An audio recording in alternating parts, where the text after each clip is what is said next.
Become part of the change towards a regenerative future.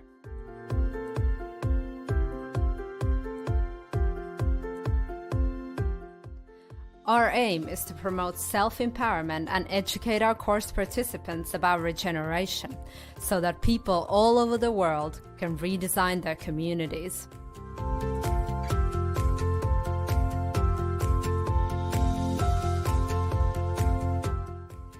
Look deeper inside our programs and courses to find your way within your community to transform the world.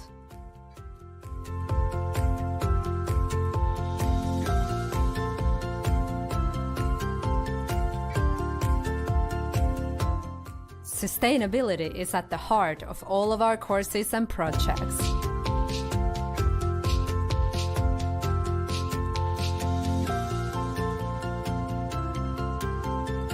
Sustainability design education is our mission. Join our programs, support us, and let's fly together.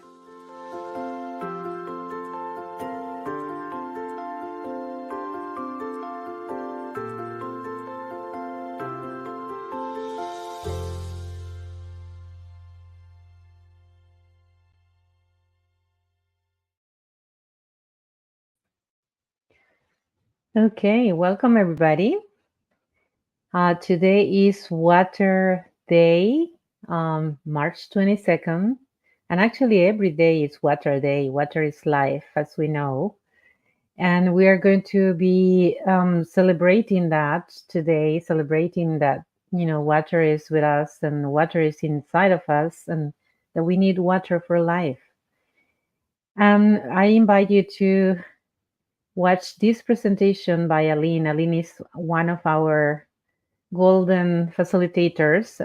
She facilitates the ecological dimension in English, the ecological dimension in Spanish. She has facilitated part of the ecosystem restoration design course, and she also oversees the design studio.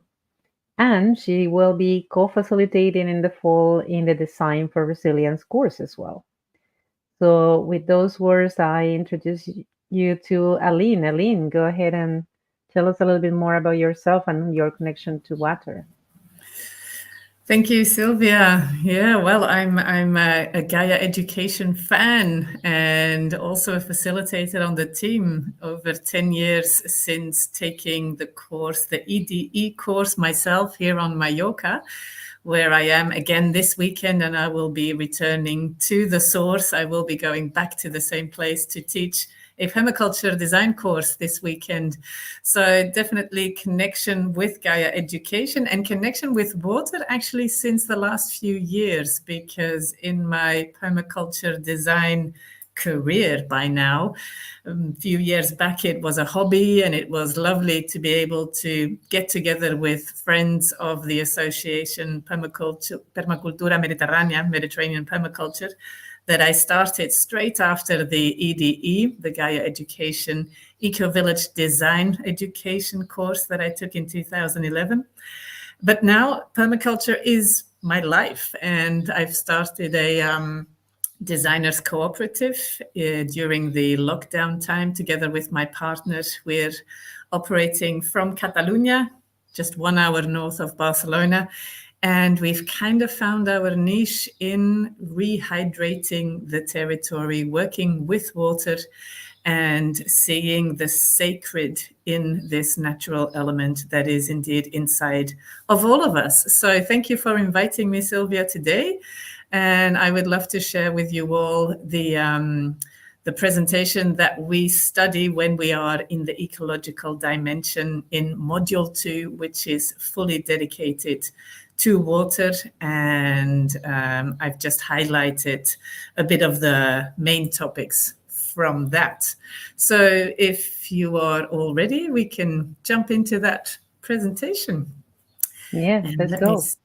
Yay, great stuff. I'm hoping technology is going to be on my side and that you immediately see my screen now as well. And for those of you attending, if you have questions, you can post them in the comments and we will get to your questions at the end of the presentation. Thank you. Fabulous. Thank you, Sylvia. So yes, water. You mentioned it already, Sylvia. Water is life. And if the Sioux in North Dakota would say water is life, they would say ni wichoni.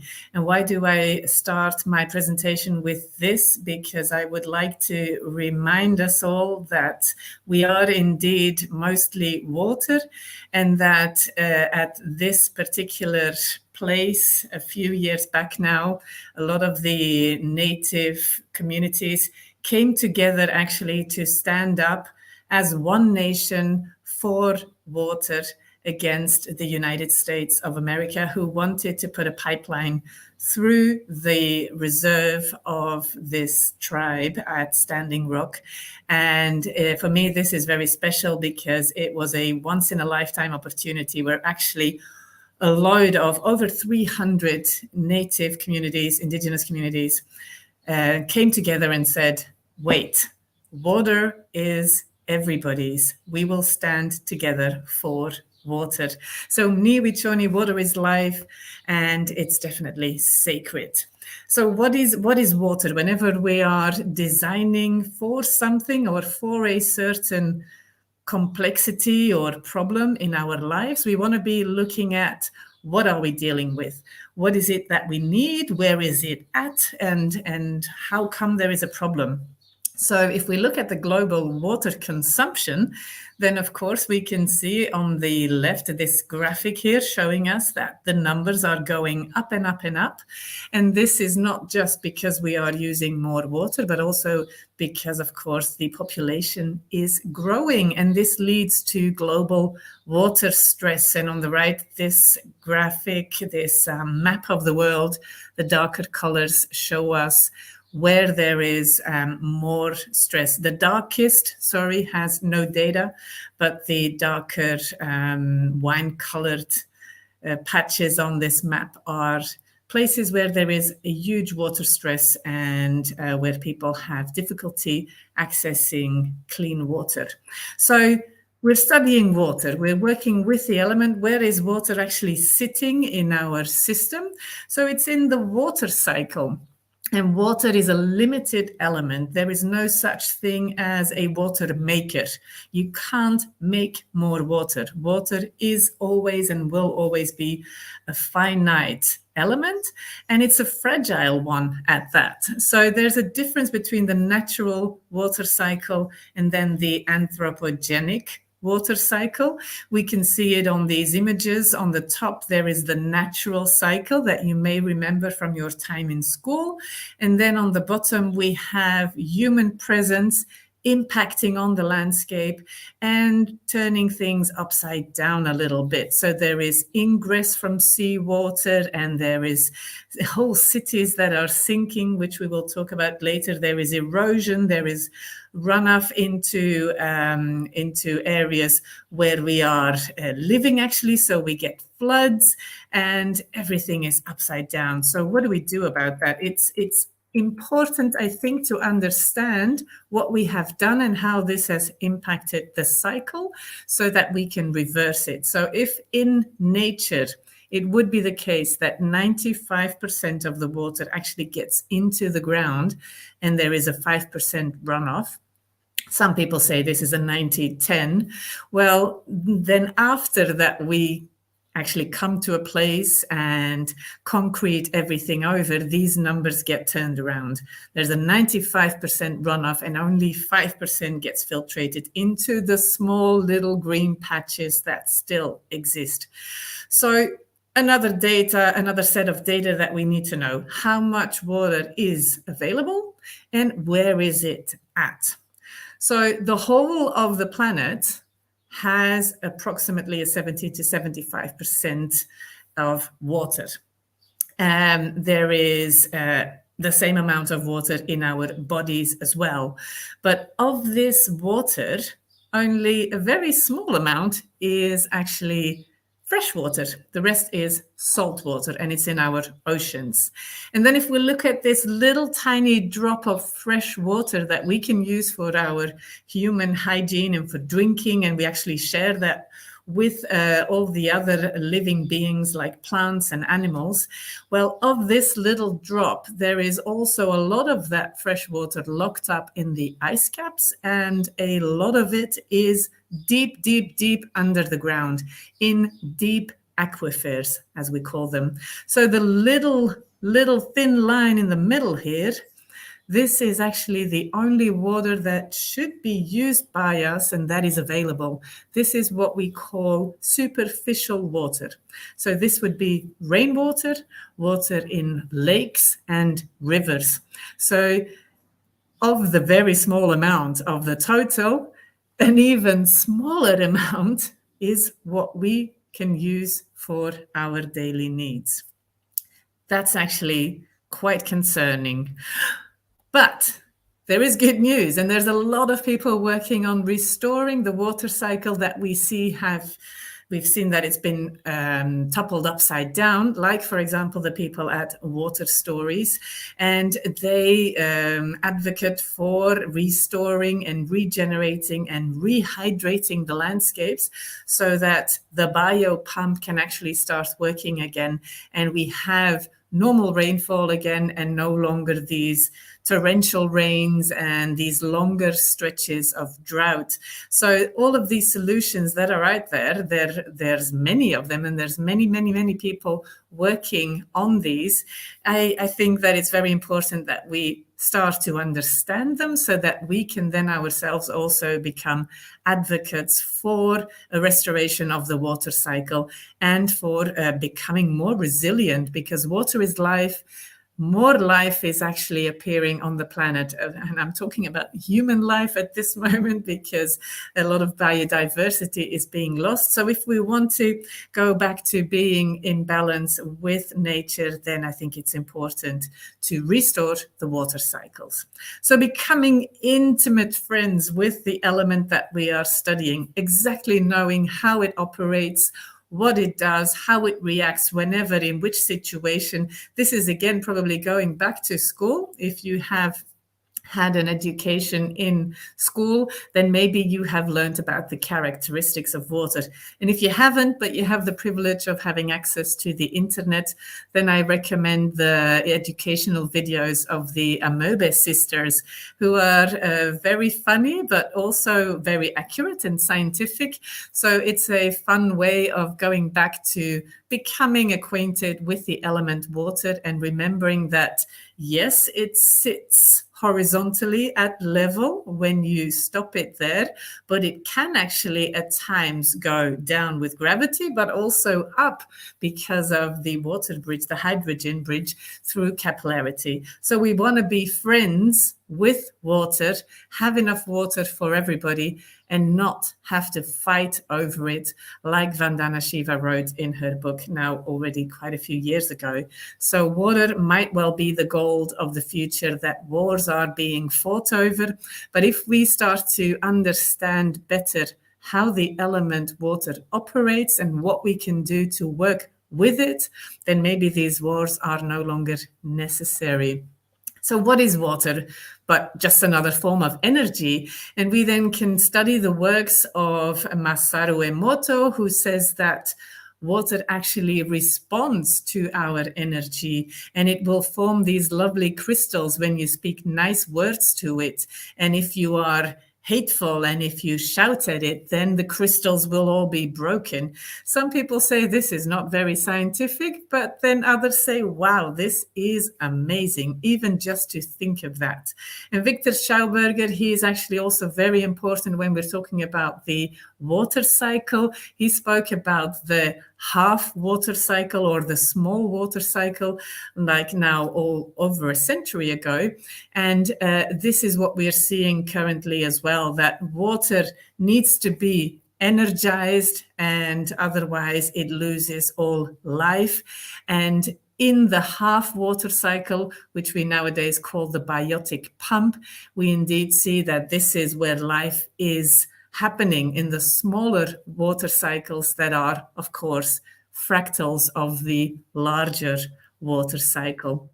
So water is available and present in all of the permaculture zones, as we call them, from the home to the vegetable garden, to the wider spaces, and also in nature.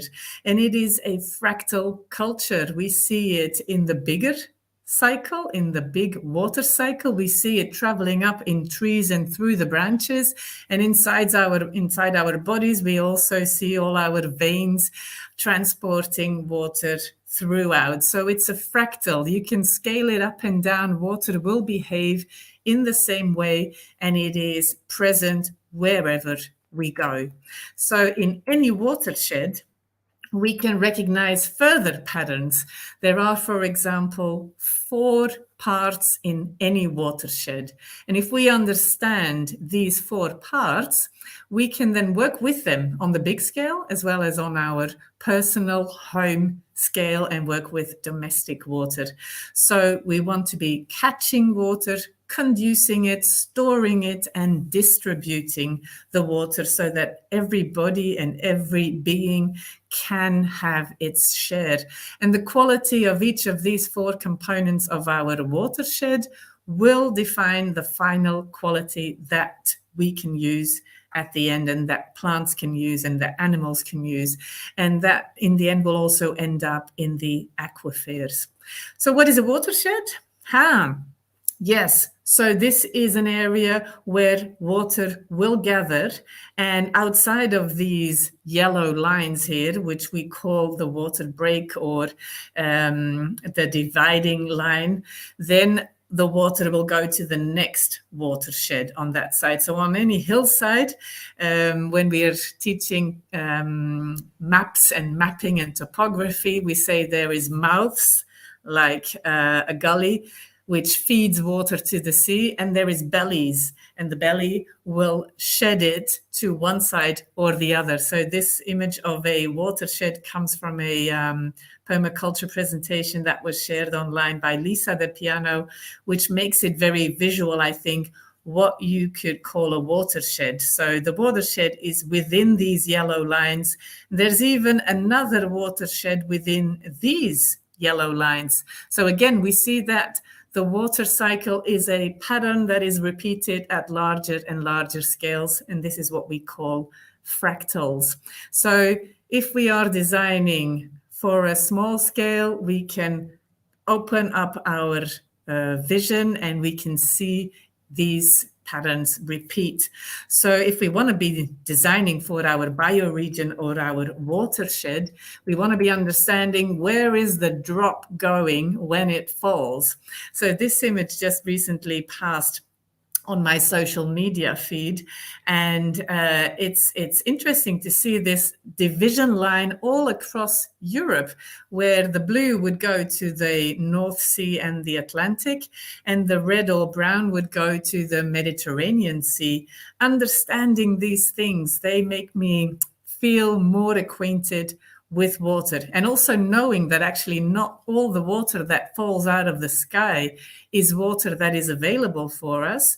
That is a huge understanding, and they call this blue water that should be available, that would be available to us, as in the superficial water I mentioned earlier in rivers and lakes, and the shallow aquifers, so very, very easy to get to, not the deep aquifers. This is what they call blue water, and what we use for our daily activities, for our hygiene, for producing stuff, for cultivating food, etc. So the green water, which you see in this image here, which is unfortunately a picture of a presentation I was present at the other day. I will get to the presentation hopefully and have a better image for you next time. But this shows the watershed.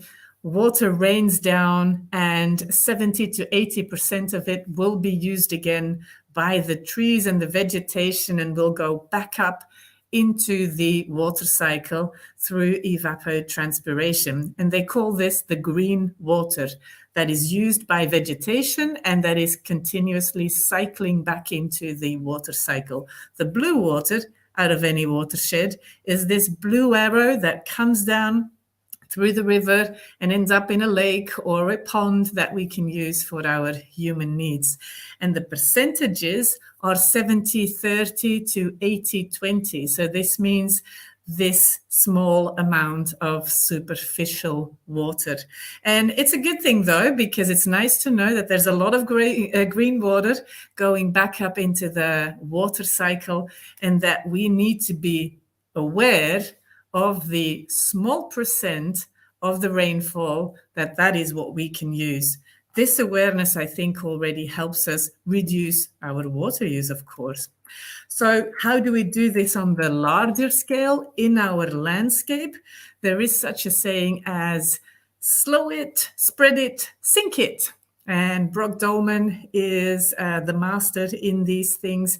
He has a lot of information out there and videos that you can look into as well. And I have organized a few pictures of some documentaries and of some techniques and of some typical examples that are happening all over the world for catching, storing, sinking this water in the landscape. So we have keyline techniques. We have the Loess Plateau. Here on the right, you see before and after. John D. Liu, who's also in the Gaia Education Ecosystem Restoration Design course, can tell you all about it there. This is a fabulous example how over a longer period, I think it was 10 years, the photos speak for themselves. The revegetation, the rehydration of this area was just miraculous, you could say. And then there's all sorts of techniques of holding water in the landscape from Eastern Asia to Mallorca, where I am right now.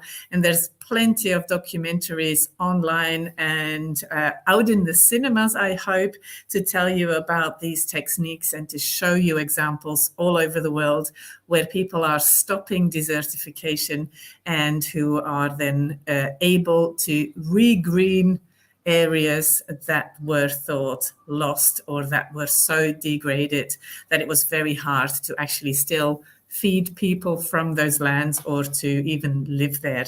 So it is possible. We see examples of regeneration and rehydration. It can be done. We just need to know how to work with nature and not against it. Another example is yeomans. This is also going back, way back. Like this picture is in black and white, you know, this is from the 50s, 60s. So Water for Every Farm is one of his early books. I invite you to look into it. Yeomans from Australia was talking about storing water in the landscape, having it run as much as you can through the landscape. And then by storing water in the landscape, life will come. And these ponds or these retentions of water, rainwater and heavy rain events sometimes, it is just amazing how quickly life abounds when you give it a place to come to rest and be at home. So water is definitely a place of invitation for the rest of life. And if we look at a colored picture, this is in Austria, the Krameterhof by Sepp Holzer. And the picture is taken from the website of Water Stories. Again, young people, the new generation, this is happening today. We're taking examples from many years ago and often based on indigenous knowledge. And we're now wanting to give them visibility again because water can be stored in the landscape. And as soon as we do that, more life will come. So we were talking about fractals. This was the big landscape. Now we're going to the smaller landscape in and around our immediate homes. So our home system replicates the fractal of the watershed. We will see the four components. We will need to be catching water, conducing it, storing it, and then distributing it. And water will come into our home system where we use it, cycle it around as much as we can before we then let it leave our system. And of course, without harming anything that comes downstream. So we want it to be as clean as possible.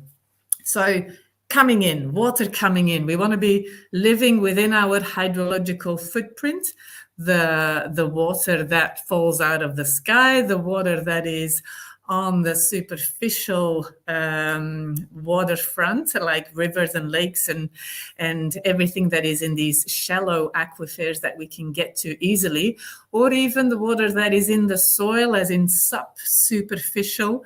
I'm not sure if that's an English word, that's literally translated from the Spanish. That's the water that would be held in the soil and that would be traveling horizontally through the roots of any vegetation that we design into place. So we want to be using water that is easily accessible and does not need a lot of energy to get to. So no deep aquifers or no desalination plants that have a massive energetic footprint and all the emissions that come with it. So if the problem should be the solution, then why try and hide from the rain? And why not catch it and store it? And as I said, these subterranean waters that come so deep from within the earth, we should try to avoid using them, or maybe just use them in a transition period when we are reforesting and regreening an area, and that we know that there will be more water coming back into these deep aquifers, because it has taken a long time for it to get there. And why not? Because some people say, why don't we use these subterranean waters? If they are there, then they are ours, surely. But there is now a thing as a sunken city, and there's even a map of it, and it happens more and more. Just recently, there was an article about an area in Spain sinking. In Croatia, a whole urbanization fell into the ground, if that is a possibility. And why is this? Well, if you suction dry a cave underground, you will be lowering the pressure, and this is pressure that is keeping the cave open, and then all of a sudden the cave is empty and there's all this weight on the top, and all the between the particles where there is normally water, there is now nothing anymore. So the soil gets more compacted and boom, down goes the city. This in combination in some areas of the world, in combination with the sea levels rising and the cities on the seaside sinking, well, we're in for a scenario that we maybe not have the solution for yet, apart from doing what we want to be doing, retaining the water upstream, avoiding as much as we can this level of the sea rising, and working with nature and not against it. So we want to be learning the pattern language of water. When does it rain? How much does it rain? Where does it rain more? Where does it rain less? Because there is no recipe. You can't say this is the one solution for the whole of the world. Each continent, each country, each microclimate, each micro bioregion, watershed will have its own best solution. So you want to become very, very familiar with the patterns in your area, which are, of course, a bit erratic over the last few years. But there is such a thing as a longer overview, and these data are being gathered in climographs or climograms. And this is, again, a pattern language that we can work with and talk to other people around the world about. And so if we want to be looking at the year, we know that there is a lot of rainfall in these months in a tropical area, monsoons. Equatorial, there is a lot of rain all the time, and the temperature line, the red line here, is not fluctuating all that much. In a hot desert, it's very hot, very little rain. We want to catch that rain and make sure that it gets stored in the area. And then this is, for me, a well-known graph, a well-known pattern. This is the Mediterranean climogram or climograph. We get rain in the winter, sometimes actually more rather in the springtime and in the autumn at the end of the summer. But the summer is hot and dry, and there's this gap of 4, 5, 6, where I'm at even 8 months of drought. So we know that we need to get ready and store water in our systems to be able to gap that amount of time to cover our needs, because we know there will not be rain again until later in the year. A change in climate action, climate activity is, of course, going to make it harder for us to know how much rain will come in one event. So if our budgets and if our available space is rather small, we may not be able to catch and store as much water as we would need for that time. But then our challenge is to reduce our need. And with the climate scenarios, this is a map of the Catalonia climate scenarios for rain. The prediction is that the yellow areas will get less rainfall because the rain patterns are also moving. More rain is falling above the sea because of the heat island effect of urbanized areas. So in the more orange areas, even less and even less. And it's not to say that there is less rain in general. Remember, the water is always the same amount of water.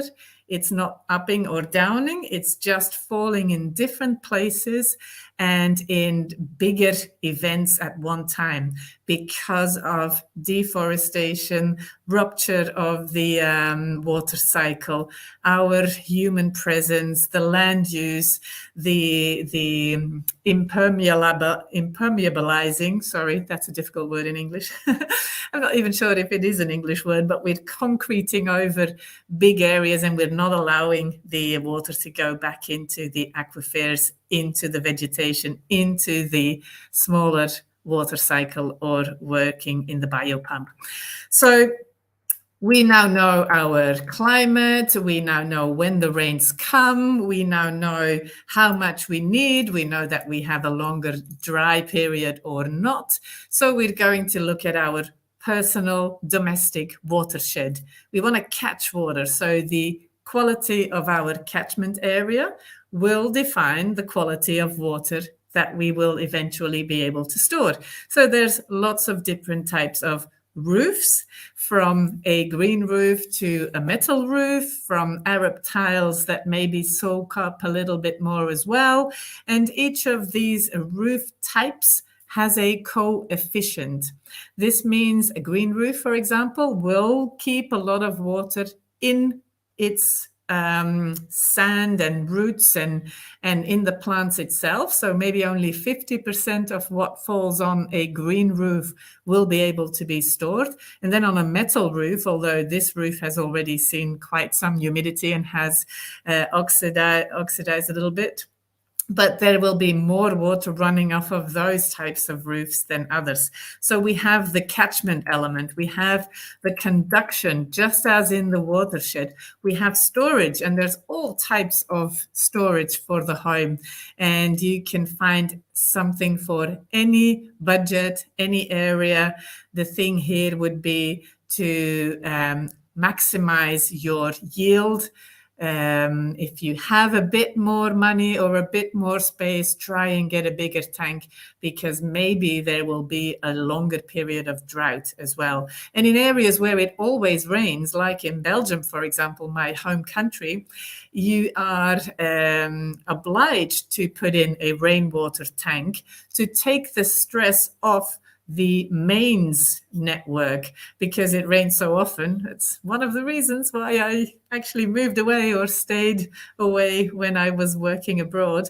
There is so much rain that they don't want it to come into the waste stream and mix up with stormwater, etc. So there's a lot of trouble there, and that's why they ask people to put in rainwater tanks in their own home system as well, which of course that also gives you the water locally to be using it, and using it, cycling as much as you can, reducing it. How often have we not heard, close the tap when you are brushing your teeth, or fix that leaky tap, or make sure that you put a bucket under the shower when it's warming up and it's not yet ready for you to stand under it. So we know about water saving in the home, and even trying to cycle it much more, like some of these images here give us ideas, from laundry to landscape, or washing your hands and with that water filling up the next discharge of your toilet. These are all ingenious ideas, and creativity would be the only limitation to any design that is possible. So this is fabulous. But this type of water is only a minimal amount of water that we are actually using. If you see the graph on the left, all the water that we are using in our home for bathing, cooking, washing our clothes is only this small slice, this mini slice of the big pie of all the invisible water that we actually consume. How? Well, it will depend on which country you are in, but it's a good thing to understand that we actually need more water than just the water that we need and use in our homes. So there is the global north versus the global south, or the developed countries versus the countries that are not developed. I don't know which is the best term to talk about at this moment. I don't want to become all political and say it wrong. So it is probably industrialized countries versus more rural countries that are using different amounts. What we see, though, is a pattern that the home use is all over the world. Only 8 to 10% of the total use of the water. And I'm talking about fresh water in this case. So it depends on where you are in the world. The rest of it will be divided up between industrial use or agricultural use. And on the whole, we will see that agriculture has the biggest use. Industry takes away 20 to 22%, and then domestic is 8 to 10%. So this means that there is a lot of gray water in a lot of areas. Where there is more industry, we have more contamination, and where there is industrial agriculture, there is also a lot of contamination. So these types of water, blue, green, gray, they are all of the water use in the world, and we would maybe like to have less blue water, more green water, so the water cycle can keep functioning as it is supposed to in a natural way, and of course less contaminated water, less gray water. So our virtual water footprint is in all of these products. Everything we buy, everything we consume has a water footprint. So we want to be aware of this and maybe choose differently when we think about what's on the dinner table today. And also, of course, for every activity that we engage in during the day, we can decide to buy secondhand clothes and not new. We can cook efficiently. We can use less water by not using plastic. There is a lot of water in plastic. So we have all the power in our hand, and specifically also in our pocket. So what we buy decides what the landscape will look like, because there will be more green water if you don't use the blue water in these types of purchases. So when we're then talking of out, we have now done our very, very best to only get superficial water in. We're cycling as much as we can once it's in our home, and we are very conscious of our purchases and our consumption. Then the water needs to leave our system. And you can actually say, I'm not going to have a lot of waste water. I'm not going to have a lot of water that moves out of my system, because I'm going to cancel out the biggest user in the home. And that would be maybe the toilet. So flushing our poo down with drinkable water. That's crazy. But it is what we have inherited. And for many of us around the globe, it is the culture that we have grown up in. It is possible, though, even in urban areas, to go dry. Dry toilet technology has now developed so much that there must be a solution out there for you as well. If you have a garden, there shouldn't be any excuse. Composting is so easy. The Humanure handbook can help you with that. And there's all sorts of ready-made cabins and models, and it can be as easy as a bucket with a wooden box, like this is our camp toilet, our volunteer toilet, our activity toilet out in the little house in the garden, so that we can have lots of people come and they don't need to worry about going into our house and using a lot of water. So there's even industrial size, bigger property solutions as well, where a basement can maybe be used for the composting of the black matter. This is fecal matter. You will want to separate it from urine, because urine is actually also a very valuable fertilizing nutrient, a golden liquid, whatever you want to call it. And it is the ingredient of our excrements that is the most smelly. So if we spend it elsewhere than the feces and we keep them separated, we can use each of them in the most efficient way, and also without any worry about smell or overload on our community. So dry is a way to go if we want to drastically reduce our use and then actually get a resource. Dry toilets are fantastic. But if you need to stick with the flush, there is solutions as well. And who knows why? Because you are not the owner of your property and there is a flush toilet in the home, or you are looking after elders and you want to make sure that they don't feel too stressed at their age, and you just want to accompany them at their time of life. Let's just stick with the flush toilet. No worries. We can also make sure that we get all the best of the nutrients out of our excrement and out of our toilet water through nature-based solutions. And these plants on the top here, they are the heroes. They are doing all the purifying in aquatic garden beds. This is Michael Shaw here showing us in Findhorn, the eco-village that serves around, this system serves around 350 people, if I remember correctly. And he was showing us the living machine, which is a beautiful system that works with anaerobic a digester that collects all the wastewater from all the homes in the Findhorn eco-village and then sends it through these 2 trains of purifying elements with water, with aquatic plants in them. In the middle of each of the trains, they actually already reach the legal amount allowed of DBOs or of nutrients in the water that should be filtered out. But they doubled up and said, no, we want to show that we can get the cleanest possible water. And at the end of their system, there is even a little pond with some koi fish in it, just to show that, hey, this is nature doing its thing. Water comes in dirty with our excrements, with a lot of nutrients, a lot of life in it.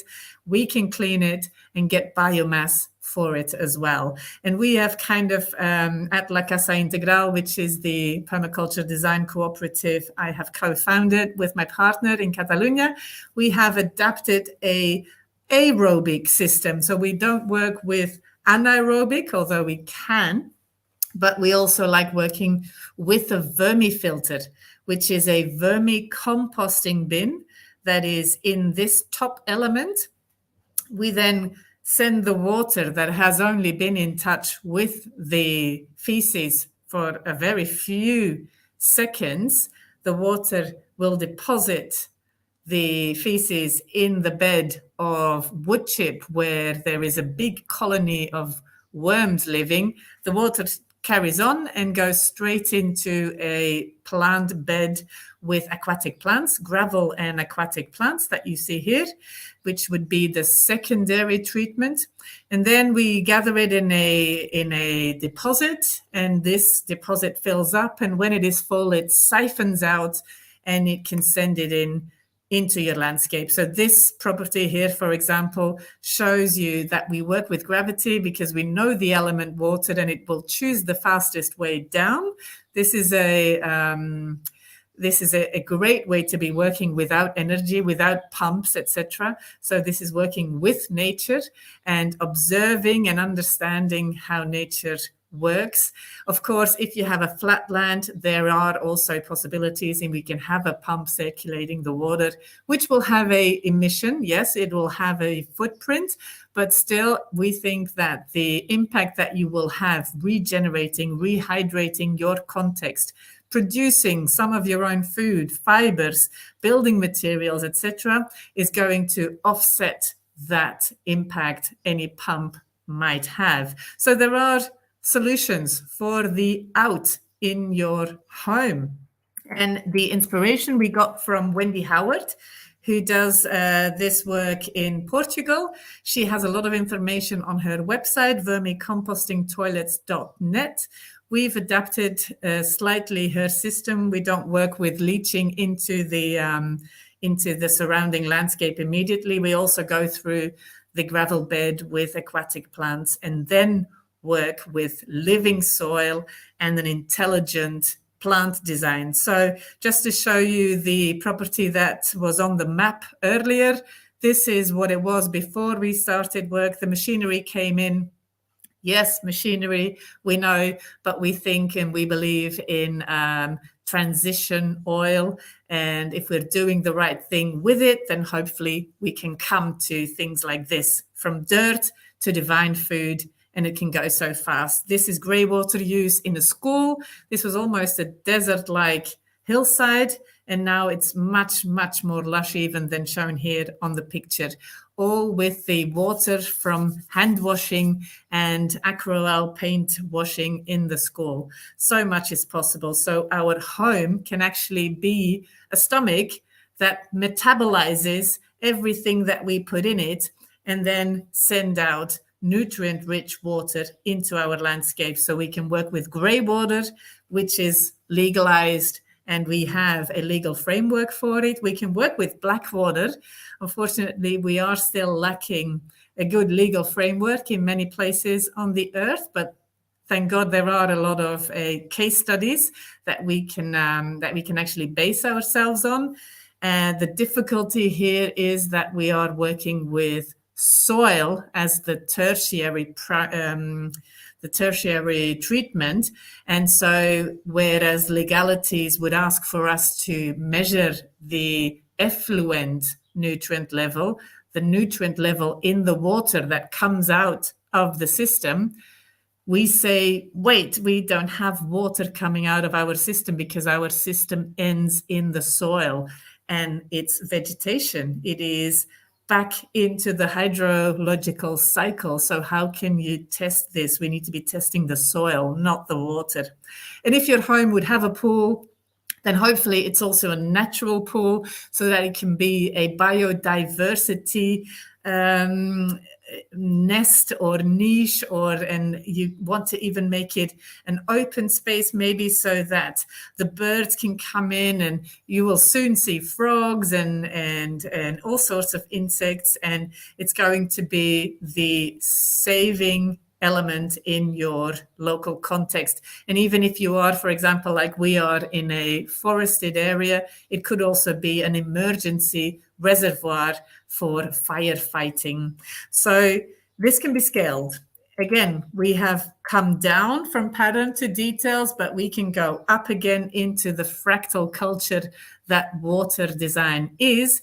On the left here, we're designing for a 20-person agro-tourism hotel. On the right, we're working with this community of apartments, and we will be telling them that their garden design might need some adjusting, because even if they catch and store all the rainwater from all those roofs, and even if they reuse all the grey waters that are going through their kitchen and their showers, we see that there is a gap in the summer possibility of watering their garden. So these types of observations and analysis exercises are bringing the knowledge to the people. There's a lot of mathematics in hydrological design and in water resilience, but we think it's important.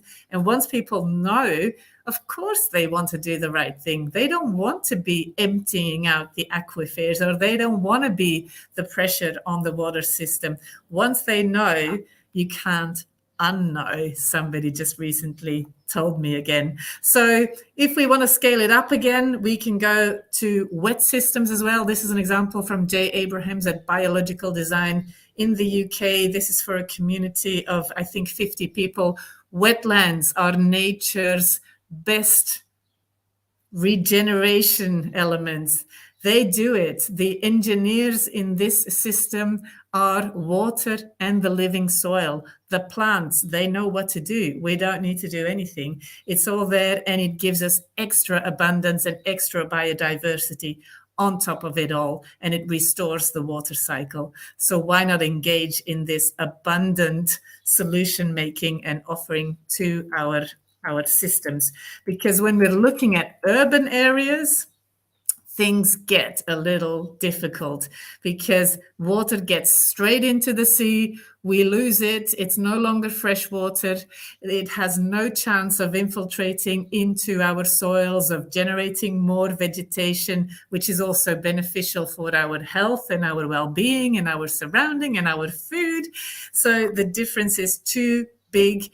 We need to get away from this fully urbanized scenario, and a lot of cities around the world are seeing the opportunity to make something beautiful and functional in this way. So rain gardens and sponge cities and suds and catchment areas and all of these beautiful solutions that are being implemented all over the world. We just want to see them happen faster and in more areas. So we need funding.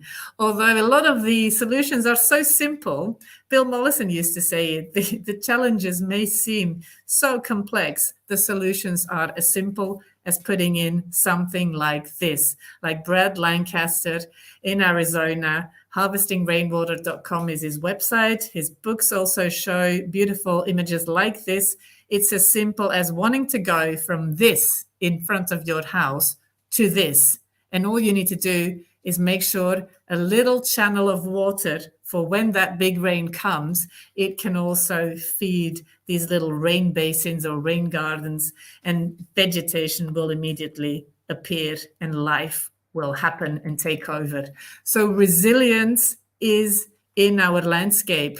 And if we want to be thinking of our personal water and be resilient for when our resources are contaminated or when the stretch of drought gets longer and longer, well, there are also solutions with a low impact, like this straw on the left, for drinking immediately out of a maybe contaminated river, or the filter on the right, which is our home filter that has no pump, no electricity, but you are drinking your tap water and you're making sure that your family gets the best solution for you and your loved ones. You do want to maybe then put in some minerals or a bit of seawater, because seawater is not all bad. We can actually also get a lot of healthy minerals from it in the right balance and when we use it in the right amount. But at least we are not putting a huge amount of energy in this. We are not emitting loads of gases into the air.